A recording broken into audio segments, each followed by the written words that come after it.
Hello दोस्तों, नमस्कार। SM कृषि चैनल में मैं आप सभी लोगों का दिल से बहुत बहुत स्वागत करता हूँ। फर्स्ट टाइम विजिट किया जरूर चैनल को सब्सक्राइब कर लेना। उसी के साथ साथ free stock market classes, let's learn stock market and finance, इन दोनों चैनल को आप चाहो तो फॉलो करके रख सकते हो। दोनों चैनल की लिंक इधर आपको ऊपर आई बटन पे नीचे डिस्क्रिप्शन में मिल जाएंगे।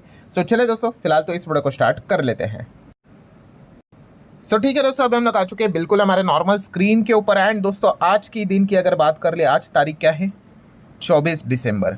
एंड 24 दिसंबर मतलब क्या है? यस, ऑफिशियली अब हम लोग जो ब्रैकेट देखने को मिल जाता है, कौन सा?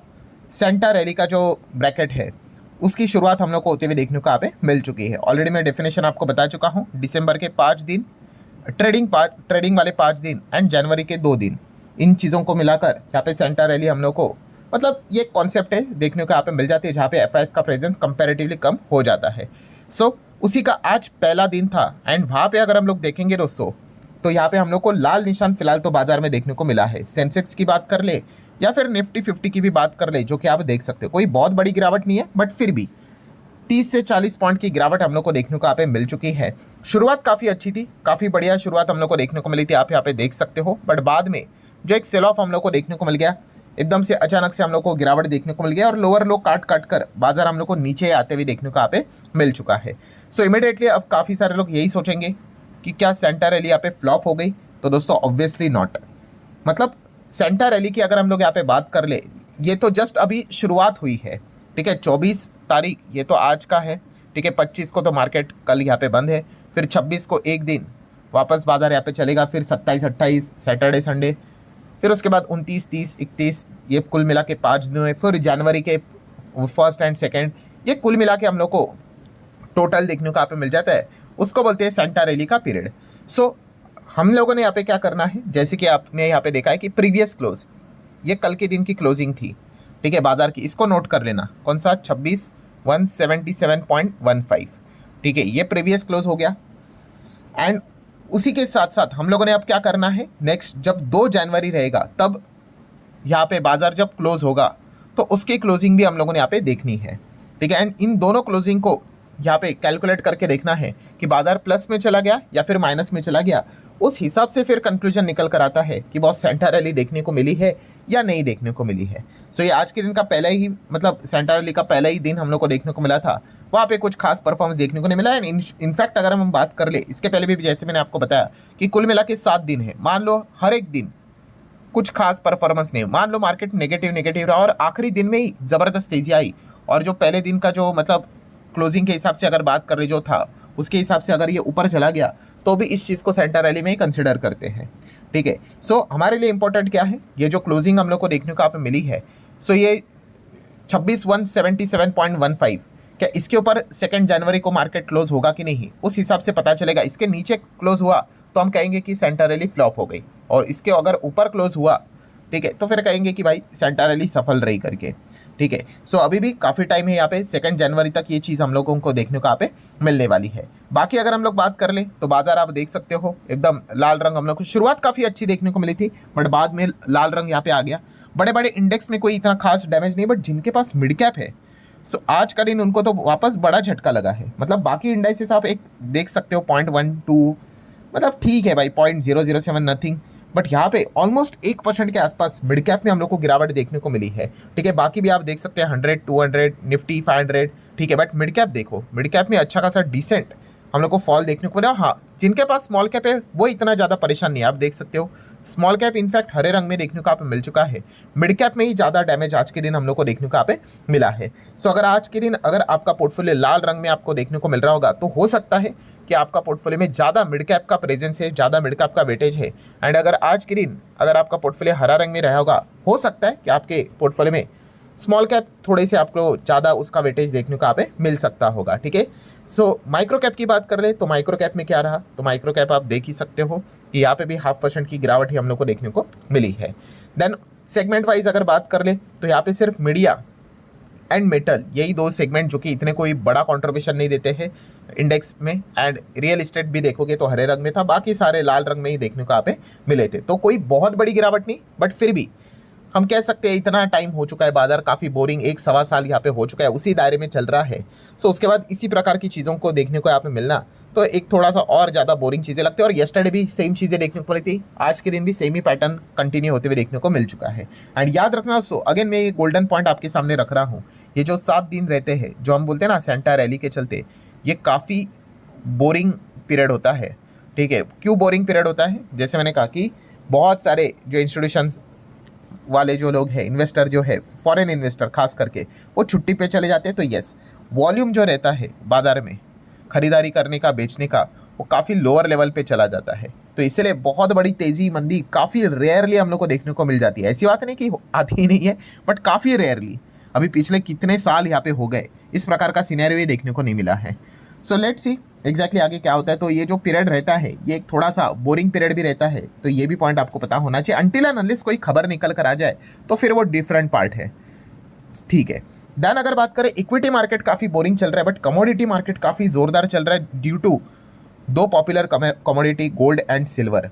यस, गोल्ड एंड सिल्वर की अगर बात कर ले, धुआंधार परफॉर्मेंस देखने को मिल रहा है। गोल्ड अगर हम आईएनआर में बात कर ले, 10 ग्राम 24 कैरेट गोल्ड की 1,40,000 का लेवल पार होते हुए देखने को मिल चुका है।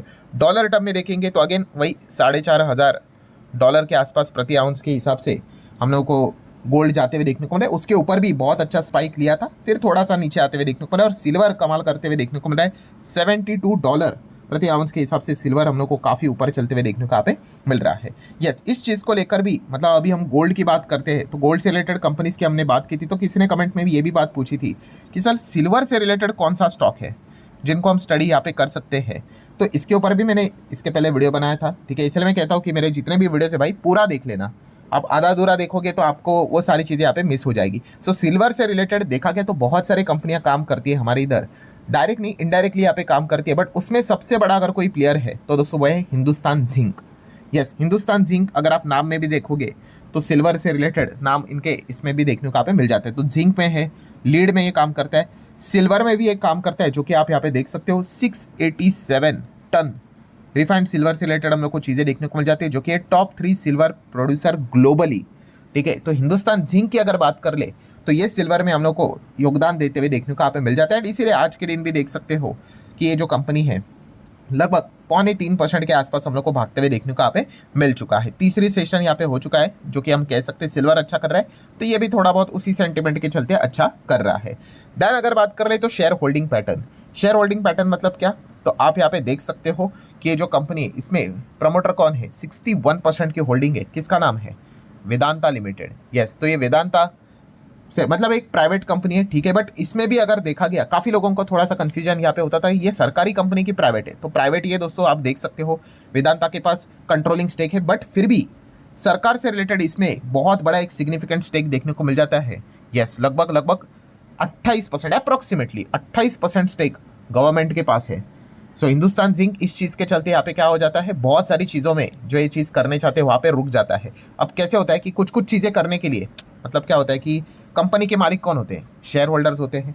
अब कुछ चीज़ें करने के लिए आपको ऑर्डिनरी रेजोल्यूशन चाहिए होता है। वहाँ पे कितना स्टेक चाहिए पता है आपके पास? More than 50। अब ये कंपनी आप देख सकते हैं प्रमोटर मोर देन 50 है कि नहीं, तो ऑर्डिनरी रेजोल्यूशन लाना है तो भाई जो काम है इजीली कर लेते हैं।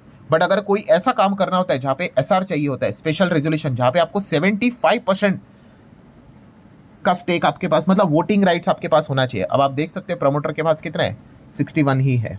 ठीक है, हाँ, तो यहाँ पे क्या कर देता है, सरकार का बहुत बड़ा रोल प्ले होता है। बड़े बड़े चीज़ों में एसआर की रिक्वायरमेंट होती है, बड़े बड़े डिसीजंस में, तो वहाँ पे सरकार इनको रोक देती है। सो ये एक ड्रामा हम लोग को बार बार इस कंपनी में देखने को यहाँ पे मिल चुका है, इसको आप नोट करके चल सकते हैं। एनीवेज, सो वेदांता आप देख सकते हो हिंदुस्तान जिंक में 61% स्टेक लेकर चलता है, इसीलिए वेदांता का स्टॉक भी इस चीज़ के चलते डायरेक्टली इनडायरेक्टली बड़े लेवल पे प्रभावित यहाँ पे होते रहता है। नेक्स्ट बात करेंगे दोस्तों तो इंडिगो। सो इंडिगो में अभी भी फ्लाइट्स कैंसिलेशन चल ही रहे हैं। कल के दिन की भी बात करें तो 50 फ्लाइट्स कैंसिल होते हुए देखने को मिले थे। बट क्या इस चीज़ के चलते इंडिगो आज के दिन 2% गिरा? तो नहीं, इंडिगो आज के दिन 2% गिरा है, इसके पीछे बहुत बड़ा रीज़न है, एंड वो है दोस्तों हैवी कॉम्पिटिशन। मतलब नए 2 दिग्गज एयरलाइन अब बाजार में आने वाले, सरकार ने NOC उनको जारी किया है, नो ऑब्जेक्शन सर्टिफिकेट, कि हाँ भाई कि अब नए 2 एयरलाइन हम लोग को देखने को यहाँ पे मिल जाएंगे। सो कौन है वो 2 नए एयरलाइन? तो आप देख सकते हैं अल हिंद एयर, ये एक हम लोग को एयरलाइन देखने को मिलने वाली है, एंड उसी के साथ साथ फ्लाई एक्सप्रेस, ये दो बड़े प्लेयर अब हम लोग को बाजार में एंटर करते हुए देखने को मिलेंगे एयरलाइन सेगमेंट में। सो जैसे ये खबर हम लोग को देखने को यहाँ पे मिली है, ठीक है, सरकार तो बार बार यहाँ पे कह रही कि एविएशन सेगमेंट में जितना हो सके और प्लेयर यहाँ पे आ जाए। एंड फिलहाल अभी अगर वो एंटर करने की कोशिश करेंगे तो सरकार भी हरी झंडी फटाफट यहाँ पे दे सकती है, इसके चांसेस ज़्यादा है। बिकॉज आपको पता ही है इंडिगो का जो क्योस मचा हुआ था, और सरकार भी इंडिगो का जो मोनोपोली है उसको तोड़ना चाहती है। तो जितने ज़्यादा प्लेयर्स यहाँ पे आएंगे, जितने ज़्यादा ऑप्शंस यहाँ पे बढ़ेंगे, उतनी ये चीज़ें हम लोग को होते हुए देखने को मिलेंगे। And that's the reason IndiGo का शेयर गिरते हुए देखने को मिला था। देन अगर हम बात करेंगे इरेडा कंपनी ने दोस्तों यहाँ पे आप देख सकते हैं सहज सोलार, इस कंपनी को 125 करोड़ का लोन यहाँ पे दिया है। किस चीज़ के चलते इस्तेमाल करेंगे? Solar pump end of grid solar projects. ये किसके अंडर इनको लोन मिल रहा है? अंडर द PM कुसुम योजना जो सरकार ने ही लॉन्च यहाँ पे की थी, इसी के तहत इनको ये 125 करोड़ का लोन यहाँ पे इरेडा की ओर से मिलते हुए देखने को मिलने वाला है। सो नो डाउट इस कंपनी को भी स्टडी यहाँ पे करना पड़ेगा कि ये कंपनी कैसा बिजनेस कर रही है, properly time to time repayment कर रही है कि नहीं कर रही है। ये सारी चीज़ें देखना एक इंपॉर्टेंट पार्ट यहाँ पे बन जाता है। सो ठीक है दोस्तों, जितने इंपॉर्टेंट पॉइंट्स थे सारे यहाँ पे कवर कर ले। वीडियो हेल्पफुल लगा होगा, चाहो तो लाइक एंड शेयर यहाँ पे कर सकते हो। मिलते हैं नेक्स्ट वीडियो में, तब तक के लिए बाय बाय।